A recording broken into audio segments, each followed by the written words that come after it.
এবার কলার সাইজগুলো বড় বড় হয়েছে। হ্যাঁ, দেখেন কলার সাইজগুলো কি, এই যে এক একটা সবজি কলার সাইজ, যদিও কয়েক ফানাইছে কলা। এই যে এখন এইগুলা ফানাগুলো আলাদা করা হবে, ফানাগুলো আলাদা করে দিলাম। এই কলার সাইজগুলো বিশাল বিশাল, ফাঁকবো ফাঁকবো, বিশাল সাইজ কলার। এই সিজনেও কলা আসে।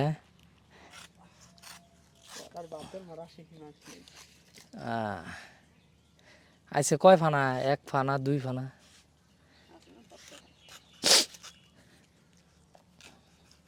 এই কলাগুলা খেতে খুবই সুস্বাদু, কারণ ওই যে বাহিরের কলাগুলা নিয়ে আসলে ওইগুলা ভিতরে বিচি বিচি থাকে, ওইগুলা খাইতে মজা লাগে না।